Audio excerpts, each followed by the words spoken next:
নমস্কার বন্ধুরা, চলে এসেছি আম বাগানে। তা আজকে দেখুন কি মোটা মোটা আম হয়েছে, তা তো সবই পড়ে যাচ্ছে। বৃষ্টি নেই বলে রৌদ্রের তাপে সব আমগুলো পড়ে গেল। তা আজকে আমি বানাবো কাঁচা আমের আমসত্ত্ব, একদম অল্প উপকরণ দিয়ে একদম সহজভাবে একদম দোকানের মতন আমসত্ত্ব বানাবো। তার জন্য আমগুলো আমি পেড়ে নেব। মাটিতে বসে বসেই আম পাড়া যাবে। তা আমি কটা আম পেড়ে নেব।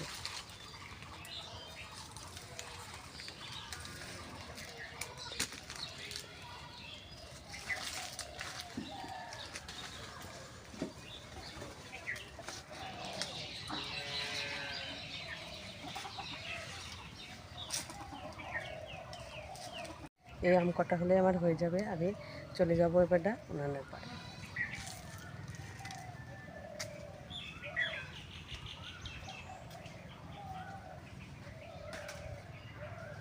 চলে এসেছি আমটাম পেড়ে নিয়ে। তা উনানের পরে এখন খুব রৌদ্র, ওই জন্যই আমি উনানের পাড়ে বসতে পারিনি, আম গাছতলায় বসে পড়েছি। তা আমগুলো আমি কেটে নেব।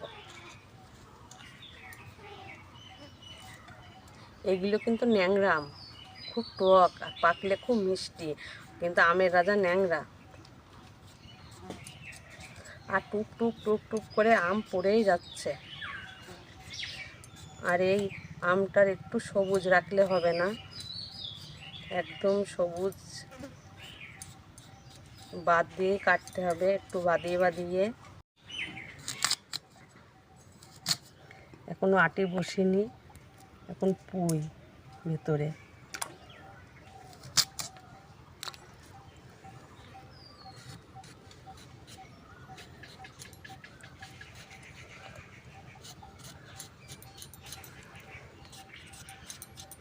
সুন্দর করে ছাড়িয়ে নেব।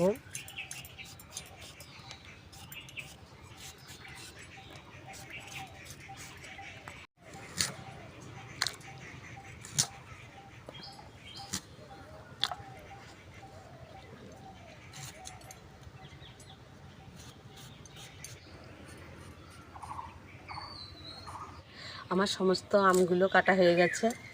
দেখুন, আম দিয়ে একটা কালো কালো কষ বার হবেই, তাই না? সুন্দর লাগছে। তা আমগুলো আমার সমস্ত আমগুলো কাটা হয়ে গেছে। এবার চলে যাব আমি উনানের পাড়ে।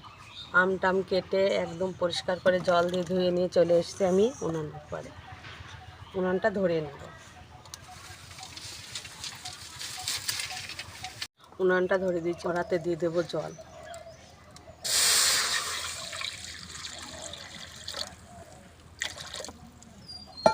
জলের ভেতরে আমগুলো দিয়ে দেবো।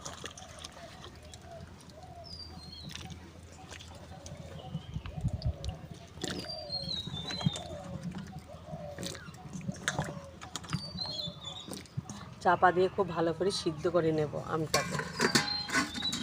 চাপাটা খুলে দেখবো আমটা কতটা সিদ্ধ হলো।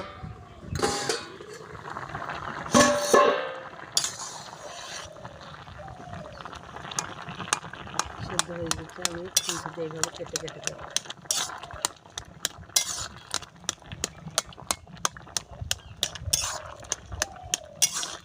গ্লাস দিয়ে একটু ঘুটে দেবো এইভাবে।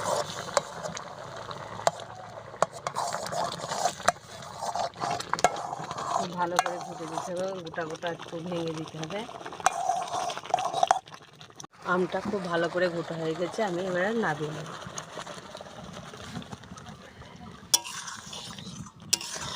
এবারটা এভাবে ঠান্ডা করে নেব, নেড়ে নেড়ে। আমার আমের গুলাটা খুব ভালো করে ঠান্ডা হয়ে গেছে, দেখুন হাত দিচ্ছি।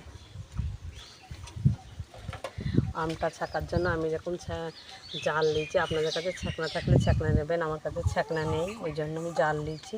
এবার আমের গুলাটা এর ভেতরে তুলে দেব।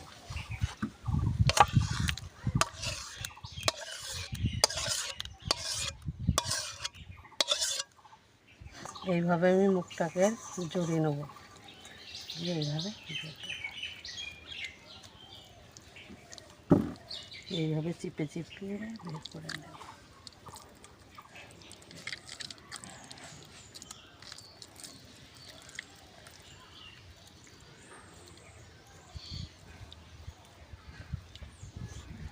খুব ভালো করে চিপে নিতে হবে, যেন একটু শাঁস থাকলে হবে না, তাহলে আমসত্ত্ব ভালো লাগবে না, ভালো হবও না, ভালো লাগবেও না।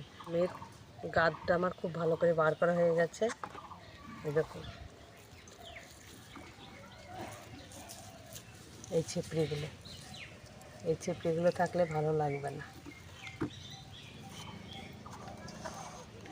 আর এর ভেতরে একদম মিহি সুন্দর একেবারে আমটা আমি চিপে বার করে নিয়েছি, একদম পুরো গাদটা, ছিপড়িগুলো তো ফেলে দিলাম। এবারটা আমি দিয়ে দেবো কড়া।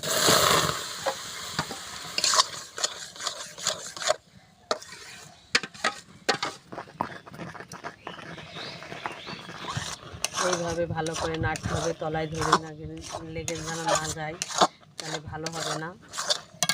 তবু বিট লবণ,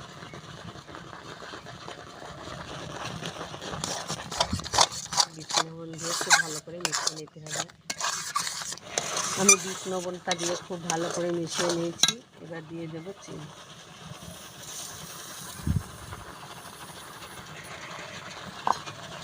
চিনি দিয়ে এবার খুব ভালো করে আমি নাড়তে থাকবো।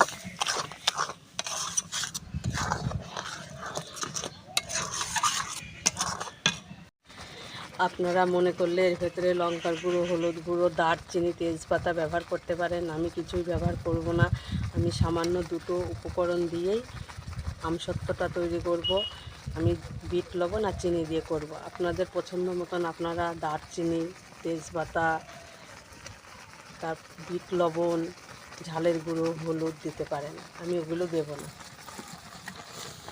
আর এটাকে যত ভালো করে কষানো হবে তত ভালো হবে, তাহলে শুকাবে তাড়াতাড়ি, না হলে জল জল হয়ে যাবে ভালো করে না কষালে, আমসত্ত্ব ভালো হবে না।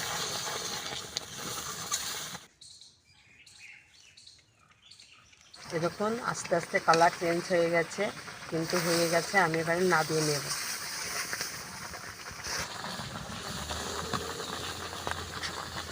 আমি এরকম একটা থাল নিয়েছি, থালেতে দিয়ে দেবো একটু সরষের তেল। সরষের তেলটা তাহলে খুব ভালো করে মাখিয়ে নেব।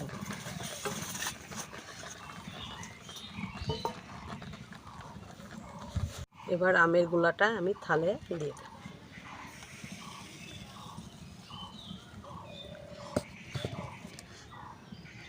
খুব ভালো করে সমান করে দিতে হবে।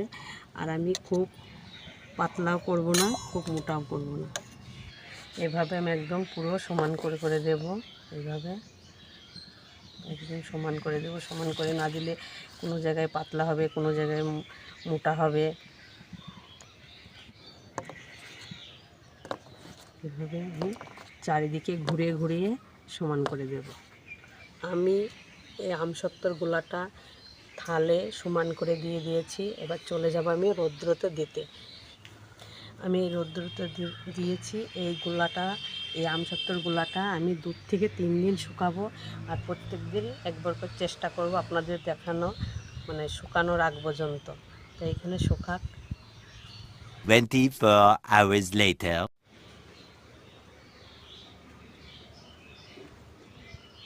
The next day.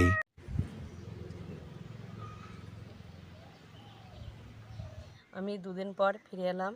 তার আমসত্ত্বটা রোদেই দেওয়া ছিল 2 দিন ধরে। তা আমসত্ত্বটা শুকিয়ে গেছে। আমি রৌদ্র থেকে নিয়ে চলে যাব উনানের পাড়ে। কাঁচা আমের আমসত্ত্বটা আমি তুলে নেব, তাই ছুরিটা নিয়েছি। থালের একটু ধার দিয়ে এইভাবে একটু ছাড়িয়ে নেওয়া হলো। এবারে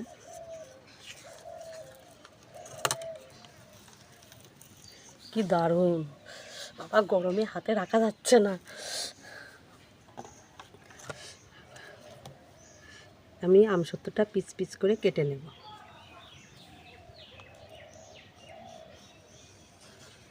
সুন্দর হয়েছে একেবারে।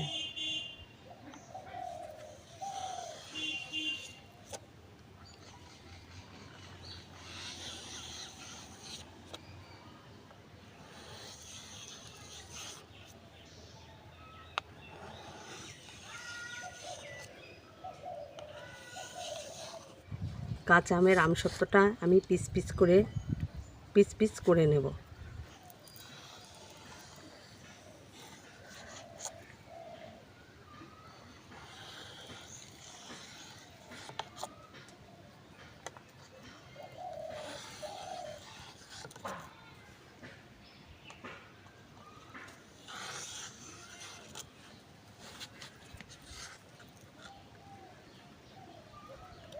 একদম দোকানে যেমন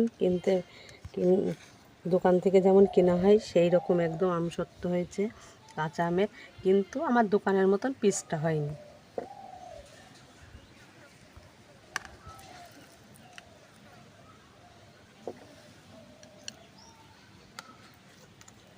আমি এগুলো সব তুলে নেব প্লেটের ওপর। একদম দোকানের মতন। আমি কিন্তু কাঁচা আমের আমসত্ত্বটা একদম মাত্র 2টো উপকরণ দিয়ে করেছি, বেশি কিছু দিইনি। কিন্তু একটু হলুদ দেখাচ্ছে, মনে হচ্ছে পাকা আমের আমসত্ত্ব না, এটা ন্যাংরা আম বলে এত সুন্দর হয়েছে। কিন্তু ওর নাম হলে এত সুন্দর হতো না। ন্যাংরা আমের আমসত্ত্ব খুব সুন্দর হয়। তা আমি মাত্র 2টো উপকরণ দিয়ে করেছি আমসত্ত্বটা, খুব সুন্দর হয়েছে। কিন্তু আমি দোকানের মতন পিস করতে পারিনি, কিন্তু আমসত্ত্বটা কিন্তু দোকানের মতন হয়েছে। এইভাবে শুকিয়ে আমি বয়ামের ভেতরে রেখে দেব, সারা বছর খাওয়া যাবে। সারা বছর না খাওয়ালে কিছুদিনের জন্য আমসত্ত্বটা ব্যবহার করতে পারবো আমি। তো এই দেখুন একদম দোকানের মতন, দেখছেন, একদম দোকানের মতন। তা আপনারাও এখন বাজারে প্রচুর আম উঠে গেছে। যাদের গ্রামে বাড়ি তাদের তো আম গাছ আছেই, শহরে যাদের বাড়ি তাদেরও আশা করি কিছু কিছু বাড়িতে আম গাছ আছে।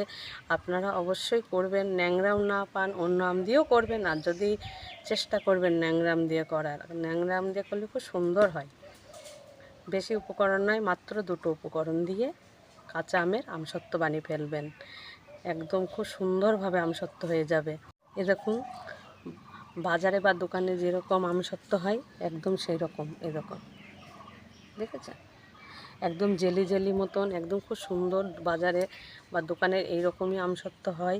তা আপনারা চেষ্টা করবেন, অবশ্যই পারবেন, এমন কিছু না, অবশ্যই করবেন, ভালো লাগবে। তা ভিডিওটি আমি এখানেই শেষ করছি। আপনাদের সাথে দেখা হবে নতুন একটা রেসিপির সঙ্গে।